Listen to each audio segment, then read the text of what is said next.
Assalamualaikum warahmatullahi wabarakatuh. Selamat pagi sahabat petani Indonesia. Pada kesempatan kali ini saya sedang melakukan monitoring di panen ke-6 budidaya cabai matador di wilayah Kabupaten Sukabumi.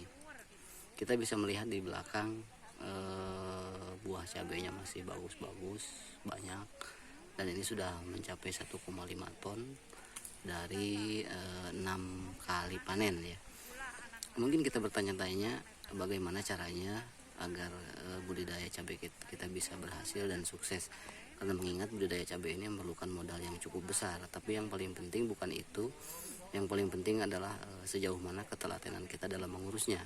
Dan tentu saja salah satunya adalah hal yang paling penting adalah pengendalian OPT atau organisme pengganggu tanaman, baik itu berupa penyakit ataupun hama.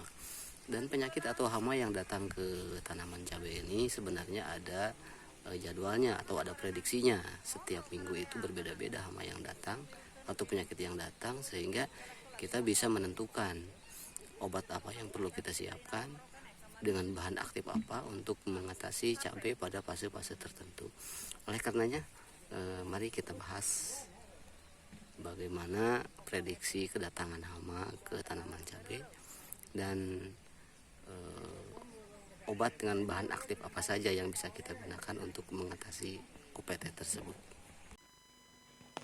Baiklah, pada kesempatan kali ini kita akan bahas tentang prediksi mingguan hama dan penyakit pada tanaman cabai. Karena pada dasarnya penyakit atau hama pada tanaman cabai itu pada setiap minggunya itu berbeda-beda ya. Intinya mungkin di minggu pertama ada hama atau OPTA, mungkin di minggu kedua hama atau penyakit tersebut menjadi tidak ada, tapi diganti dengan penyakit atau hama yang lain. Nah, pada kesempatan kali ini saya akan menjelaskan prediksi mingguan hama dan penyakit pada tanaman cabai berdasarkan dari hasil observasi di lapangan selama saya menjadi field agent atau pengawas pada PT Krodi Membangun Bangsa, dan juga hasil bertanya kepada para praktisi, para narasumber yang lebih kompeten di bidang budidaya tanaman cabai ini. Baiklah, kita langsung saja untuk di minggu pertama ya. Di sini minggu pertama hama atau penyakit yang datang biasanya adalah kutu daun ya. Biasanya kutu daun, maka bahan aktif yang pestisida yang berbahan aktif yang kita siapkan di sini adalah yang pertama berbahan aktif misalkan beta siflutrin. Nama pestisidanya atau obatnya adalah ini. Jadi ini banyak sekali di sini jenis-jenis bahan aktif yang bisa kita gunakan untuk mengatasi hama kutu daun ini ya. Dan jangan salah, ini adalah bahan aktifnya. Ini bahan aktifnya yang sebelah kiri ya. Yang sebelah kiri ini bahan aktifnya, dan yang dicetak dengan huruf besar ini adalah nama obatnya. Nah, untuk permasalahan nama obat ini sebenarnya untuk nama obat bisa sangat variatif ya, bisa berbeda-beda walaupun mungkin misalkan bahan aktifnya sama. Untuk masalah mempan atau tidak obat tersebut di tanaman kita itu biasanya tergantung dari cuaca, wilayah, ketinggian, dan juga kondisi lingkungan setempat. Kenapa? Karena kadang-kadang apabila lahan tersebut sudah terlalu sering ditanami cabai, biasanya ada di antara hama atau penyakit ini yang sudah menjadi endemik. Artinya dia sudah menetap di sana dan kebal walaupun dibasmi dengan berbagai macam pestisida dengan bahan aktif yang berbeda-beda. Yang minggu pertama kemungkinan penyakit yang datang adalah pitium atau fatal hair. Nah, seperti apa pitium ini atau fatal hair? Adalah ketika pohon cabai itu tiba-tiba pangkalnya di atas tanah itu ya, tiba-tiba dia semacam berwarna hitam, keriput, gosong, dan akhirnya si cabai tersebut tumbang. Nah, itu yang dikatakan dengan pitium atau fatal hair. Nah, ini bahan aktif yang bisa kita gunakan seperti ini, dan nama obatnya adalah ini salah satunya. Jadi intinya nama obat mungkin bisa berbeda-beda walaupun mungkin bahan aktifnya sama. Sekarang di minggu kedua ya, di minggu kedua ini minggu kedua prediksi penyakitnya sama dengan minggu pertama. Mungkin yang datang adalah kutu daun dengan pitium atau patah leher. Kita lanjut ke minggu ketiga. Prediksi penyakit yang akan datang adalah Cercospora. Nah, bercak daun. Biasanya di daun-daun cabai tersebut terdapat bercak-bercak seperti bekas bekas apa? Seperti bekas kena pupuk biasanya. Dia bercak-bercak. Nah, maka bahan aktif yang bisa kita gunakan ini ada banyak, ada bermacam-macam ya, dengan nama obatnya juga bermacam-macam. Itu kita bisa pilih, disesuaikan dengan lokasi kita, obat mana yang biasanya digunakan di tempat tersebut. Itu yang perlu kita utamakan. Yang kedua, kemungkinan yang datang adalah trip. Nah, hama trip ini biasanya kena ke pucuknya ya, ke pucuk daun. Ini dia menjadi tiba-tiba menjadi keriput ke dalam dan dia menjadi tidak berkembang. Ini obat-obatannya, bahan aktifnya sangat banyak, bisa dipilih yang mana yang sesuai. Nama-nama obatnya juga sudah ada di sini, bisa kita sesuaikan dengan kemampuan kita. Di minggu keempat, nah minggu keempat ini adalah masih ada Cercospora mungkin ya. Ada juga layu bakteri, ada layu fusarium, dan ada trip. Nah, biasanya yang menjadi masalah adalah kita sulit membedakan yang mana layu bakteri, yang seperti apa layu fusarium. Sebenarnya ini sangat sederhana para sahabat petani. Kalau layu bakteri itu biasanya dia layunya sebentar, baik itu 2-3 hari atau 4-5 hari, kemudian daunnya menguning dan jatuh dan tanaman pun mati. Maka itu bisa dipastikan layunya adalah layu bakteri. Berbeda dengan layu fusarium. Nah, kalau layu fusarium ini dia layunya lama, bisa bahkan mungkin bisa berminggu-minggu. Kalau pagi hari dia dari pagi sampai jam 10 siang daunnya akan kelihatan segar seperti biasa. Tapi ketika sudah sedikit agak panas, maka si daunnya ini kembali layu, tapi dia tidak mati. Bunga juga masih tumbuh. Kemudian buah juga masih berkembang kalau layu fusarium, tapi perkembangannya sangat lambat lah, tidak mungkin nantinya akan bisa menjadi optimal. Nah, ini bahan-bahan aktif yang bisa kita gunakan ya. Bahan aktif dan nama obat yang bisa kita gunakan untuk mengatasi penyakit yang datang di minggu keempat, yaitu Cercospora, layu bakteri, layu fusarium, dan trip. Nah, kenapa di kolom trip ini saya tidak sertakan nama obat? Karena untuk trip ini tadi nama obatnya kita sudah bahas di sini, gitu ya. Jadi ya, sahabat-sahabat petani tinggal melihat ke atas. Kemudian di minggu kelima, nah minggu kelima kemungkinan penyakitnya sama dengan di minggu keempat, maka obat-obatannya pun sama dengan di minggu keempat. Lanjut sekarang di minggu keenam. Nah, di minggu keenam ini prediksinya yang datang adalah bercak bakteri, Phytophthora atau busuk tangkai atau busuk buah ya. Bisa juga mungkin datang kutu daun, lalat buah juga mungkin datang.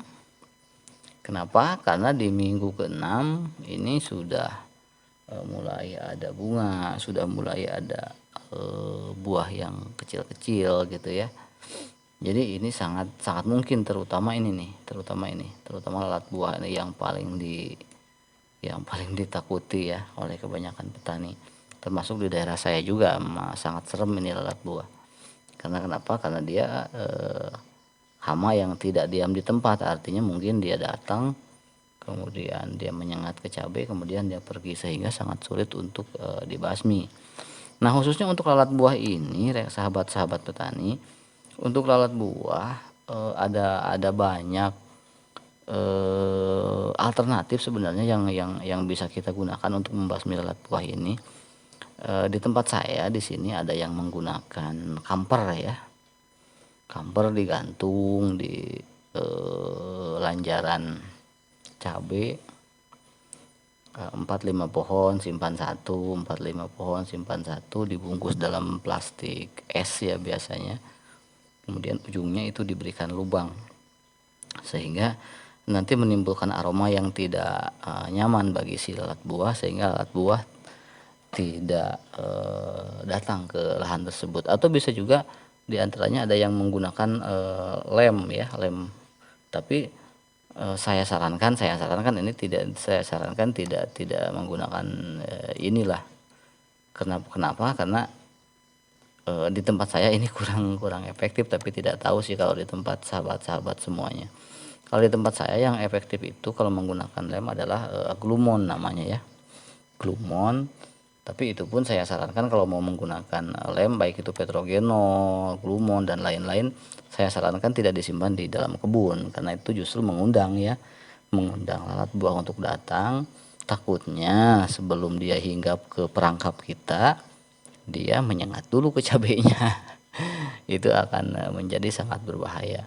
Nah itu diantaranya penyakit yang datang di minggu ke-6, yaitu bercak bakteri, Phytophthora atau busuk tangkai atau busuk buah, ada kutu daun, dan ada lalat buah.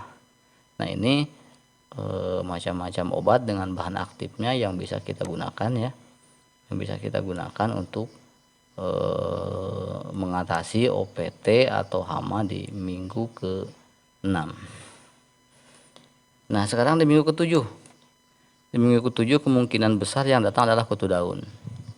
Kenapa tidak saya sertakan di sini nama obatnya? Karena untuk kutu daun, nah ini sudah ada bahan aktif dengan nama-nama obat yang bisa kita gunakan untuk membasmi kutu daun. Yang di minggu ke-8, nah ini ya, minggu ke-8 sangat menyeramkan. Ini ada antraknos atau patek ya.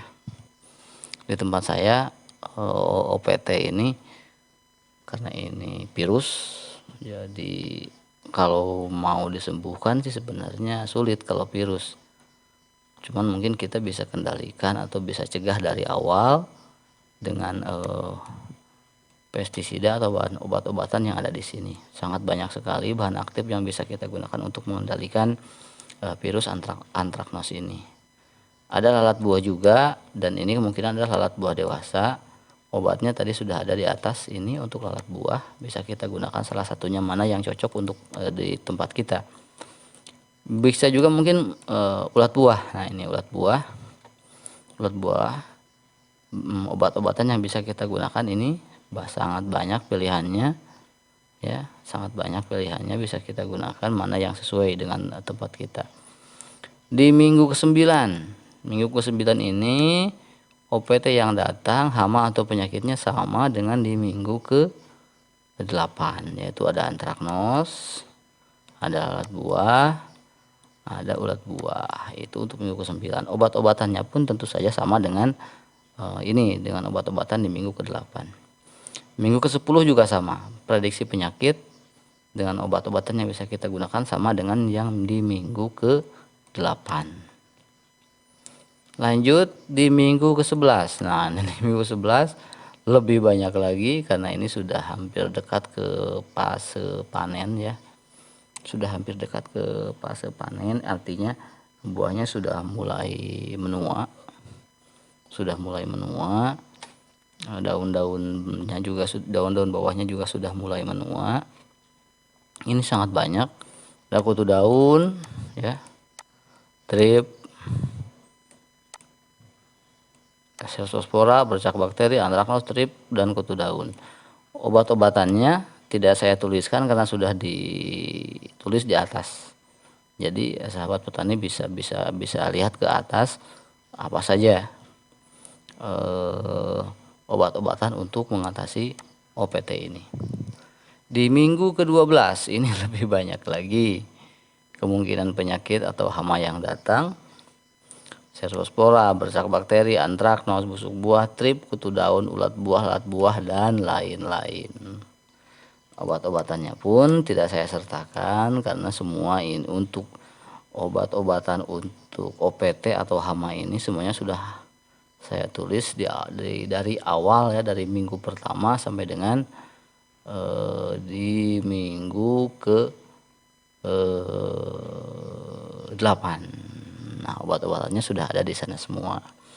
Adapun di minggu selanjutnya, minggu ke-13, 14 dan selanjutnya itu bisa dipastikan hama atau penyakit yang datang itu sama dengan di minggu ke-12 walaupun datangnya tidak berbarengan ya.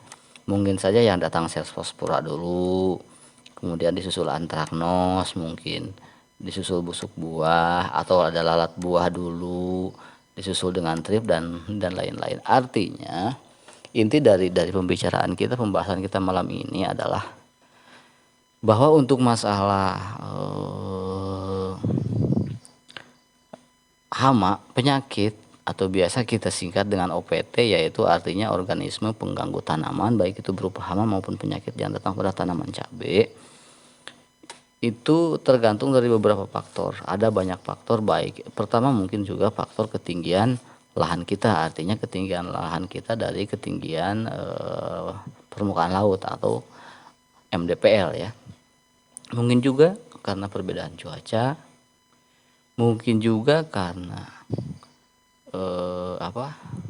faktor hama yang sudah endemik di tempat tersebut, atau mungkin juga karena imunitas atau kekebalan hama atau penyakit pada tempat tersebut sudah lebih kebal, sehingga disarankan untuk masalah pestisida ini, kalaupun misalkan kita menggunakan bahan aktif yang sama, usahakan dengan menggunakan merek yang berbeda-beda, artinya ditukar-tukar. Kenapa? Supaya si OPT atau hama tersebut tidak menjadi kebal terhadap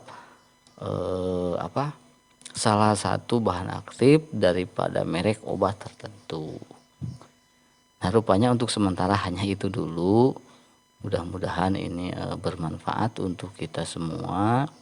Sekali lagi saya mohon maaf, saya tidak bermaksud untuk menggurui karena saya pun sama-sama belajar, dan mari kita sama-sama belajar. Mudah-mudahan ilmu yang sedikit ini bisa bermanfaat untuk sahabat-sahabat petani semuanya. Sekian, terima kasih. Wassalamualaikum warahmatullahi wabarakatuh.